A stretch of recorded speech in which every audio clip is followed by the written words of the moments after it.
In this video, we're going to be doing a power jack repair on a Toshiba laptop. If you look, you'll see that the jack is completely missing. Well, it's actually stuck on the inside of the computer. It's not as tough of a repair as you would think, and I'll show you once we open it up. It's in there connected to two wires, which is connected to the motherboard. So it's not actually, the jack's not pulled off of the motherboard. It's actually still connected to the wire. So first thing I want to do is take out the battery, and we're just going to take the whole thing apart to get to the motherboard level. I take the battery out first. We take out the hard drive and all the other components second. And then we unscrew the case and get all the screws off the bottom part of the case. See if there's any screws on the top part of the case. So we get the hard drive out. We're going to take the RAM out.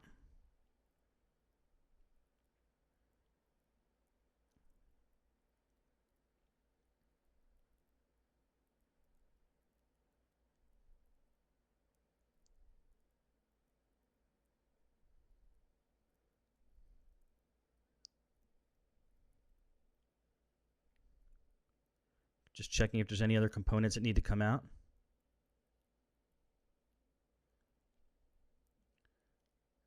Right now I'm taking out what I think is holding the plate that's above the keyboard onto the computer, because I usually don't take all the screws out of the bottom of the laptop before I take the keyboard off and try to get the screen off.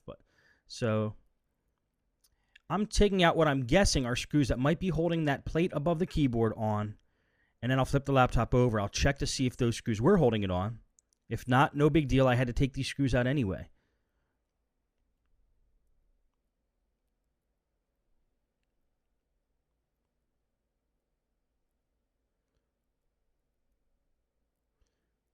This video is not being recorded in real time. This was recorded at the shop, and I'm just narrating over it. So I might be guessing wrong of some of the things I'm doing, but I'll just narrate anyway. Get the CD drive out of there. There's only one screw holding that in, which is one of the ones I just took out. It looks like I'm actually going to just go for it and just take all the screws out of the bottom of the case since I have it down here. But you can do it either way. See, my main objective is to get the screen off. I like to take the screen off as soon as I can because I don't want the screen to get in the way. It's fragile. It's unwieldy. I don't want it scratched. I just want it out of the picture. And the way to do that normally is to get that plate above the keyboard off, and I'll show you when we flip the laptop around. This one might not have that plate. But I figured, since we're down here, let's just take all the screws out of the bottom. It's a matter of preference. Now you're going to see the little markings next to each screw hole on the Toshiba laptop here. Those markings tell you the size of the screw that should be in the hole. So I'm just throwing all the screws in one big pile because I know where they go according to those markers on the next to the screw holes. So I don't have to worry about keeping track of the screws as much, which is really nice and is a nice feature of the Toshiba laptops for us technicians. They've been doing that for years with those numbers next to the screw hole. It's usually letter F with a number, usually a 6, 7, 5, 3. I believe it might be millimeters that it's actually measuring. And then always check the back of the computer. There might be screws back there too holding the screen in. The back panel. Not the underside, just the back panel. You know, the spot where you normally plug in, like power jack or whatever. Okay, I'm thinking all the screws are out. Just want to double check.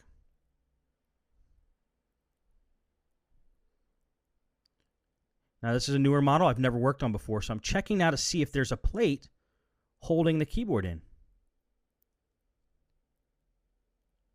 A plate that's right under the screen and right above the keyboard.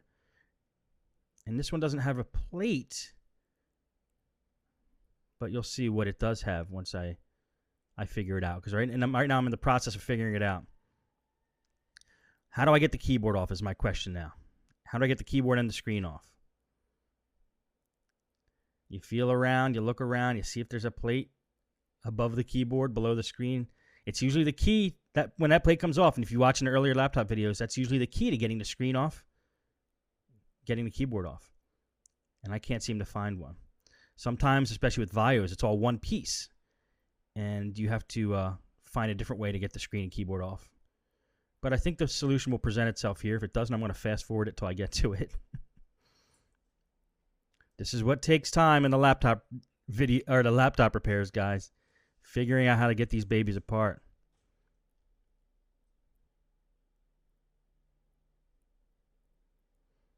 Okay, so I'm trying to pull the whole top section off in one piece.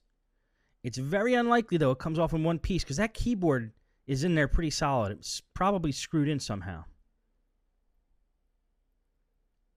I like to use my fingernail so I don't scratch any of the plastic to kind of pry the top and bottom plates apart. And they are coming apart, if you see that. But there's something still holding them in. In some cases, it might be a screw that I missed on the bottom of the computer. In this case, I don't know what it is yet. But remember rule number 1 in laptop repair. I'm probably going to mention this every video.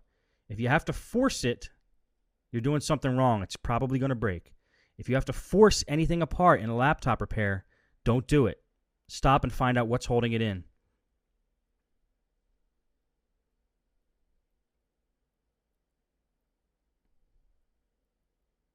Right now, I'm checking for screws I may have missed. Sorry, it's a little out of view. And I found one. A screw that I missed.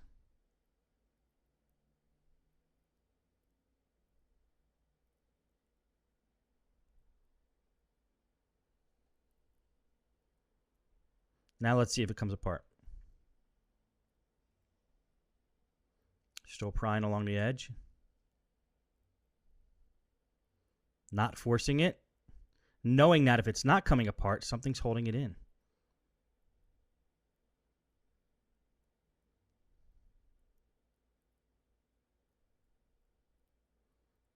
Okay, we're making some progress here. It's coming apart, but it's still something holding it together.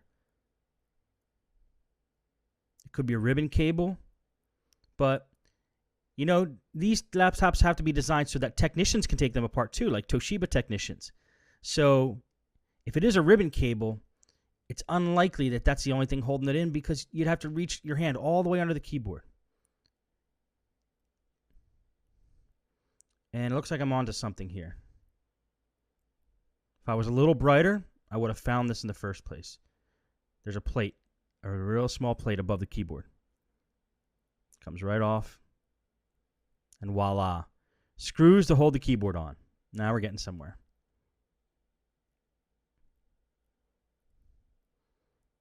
See, guys, you just be patient. The solution will present itself every time. Do not force anything. I could have very well broken this laptop and gotten it apart. I learned my lessons. There's a little latch there that keeps the keyboard snapped in after you take the 4 screws out. And then there's a ribbon cable holding it in. Ribbon cables come off in different ways. This is one of the ones that you have to pull it outward. The little brown piece has to be pulled outward, and then the ribbon cable comes out. So you just want to get each side, the left and right side, push it outward. Cable comes right out. Again, ribbon cables aren't meant to be forced out either.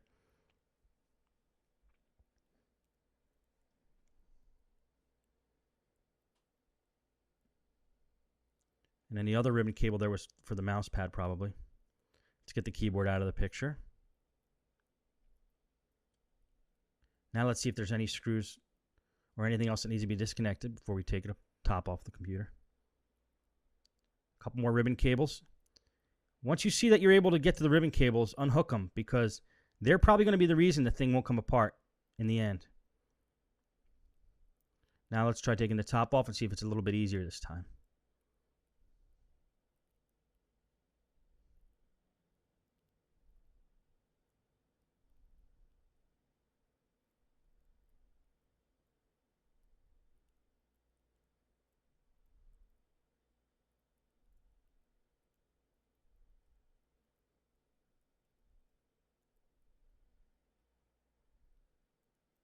And there was one more wire holding it in. I think it was a speaker for the upper left-hand speaker. So let me pull that wire out, which you can't see in the footage here, but that's what it is.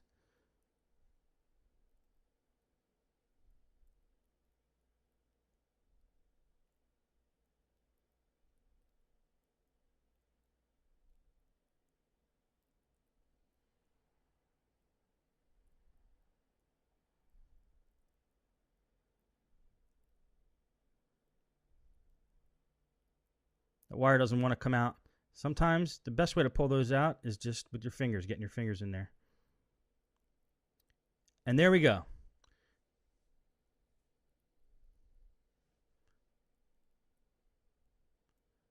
There is the power cable, or power jack, I'm sorry, sitting next to the hole, connected by those two wires. I like Toshiba laptops, these later models. That power jack is not soldered onto the motherboard. It's just there by wires. Very easy to work with when it's like that. So let's find out why that came apart in the first place. I'm going to try to fit it back in the proper spot. And it does fit, but a piece of the plastic that was holding it in there broke off on the left-hand side. So if you try to plug the power adapter back in, it's going to pop out again. So we need to find a way to secure that jack.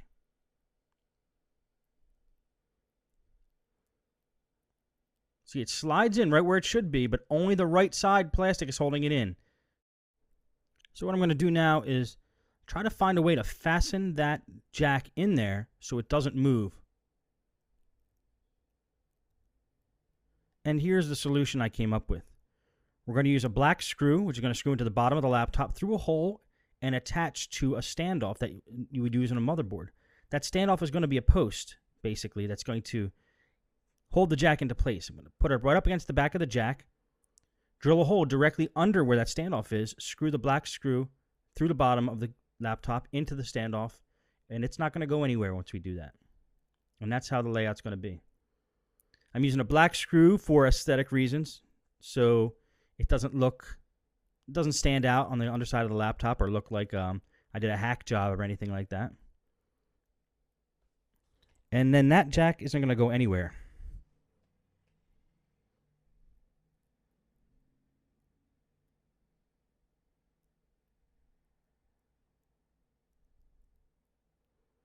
Going to take a drill here. I put a drill bit in the drill that's just a touch bigger than the width of that screw.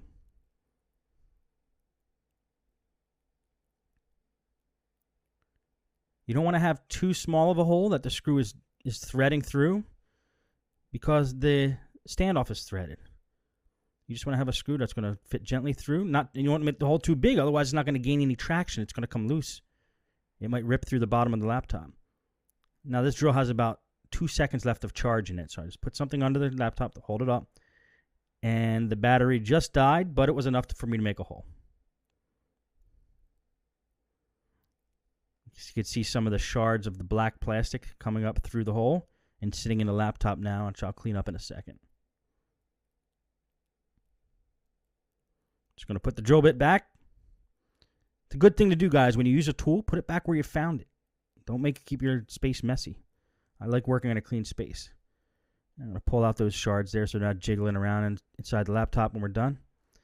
Put the screw through the hole. Take the stand off, screw it on.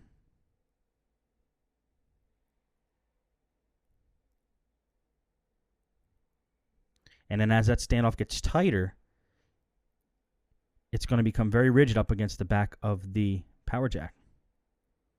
Right now it's loose. Easiest way to tighten this, because you don't want to start spinning the standoff, you want to spin the screw. Standoff is going to have to be positioned with one of the flat sides of the standoff up against the back of the jack. Because the standoff's like a nut. A nut has what, 6 or 8 flat sides, and you want one of the flat sides to be up against the back of the power jack just for stability. I shifted the laptop in the camera view here so I could show you what I'm going to be doing. That screw is loose down there. On the other side of the laptop, which you can't see, I'm holding the standoff with a pair of pliers so it doesn't spin. Just a pair of needle nose. And you could see that I had to turn that screwdriver many times to get it into the standoff, which is good. You know, it's going to be deep in there. It's going to make a real solid connection that won't break off or come loose. Now, it is on plastic. We're going through plastic, so you don't want to over-tighten. But I do want to tighten it enough that I'm going to be sure that it's not going to come apart again.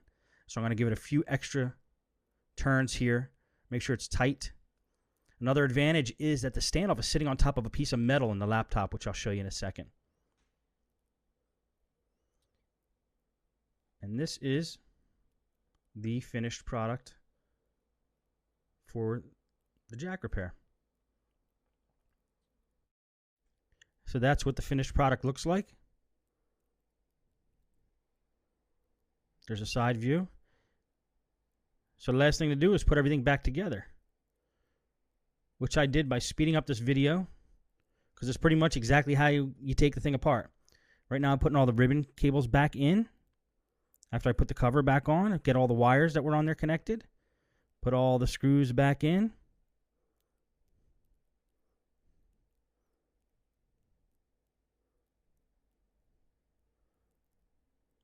Make sure you get them all in there. You see I have a little pile over there. I know where they go because of the holes, numbers next to the holes, because this is a Toshiba laptop. Almost all of them are like that. Almost all the Toshibas are like that. So that's a good thing for us. Put the CD drive in there. Put the screw in to hold the CD drive. Last thing to do is a keyboard. 4 screws holding the keyboard. And I didn't have to take the screen off for this repair because it wasn't really in the way. And everything's back together again. Power's on, as you can see. That is the finished product. And when you put the power cord in, you can push it in, you can move it around a little bit, and it's secure. So that's how you do a power jack repair.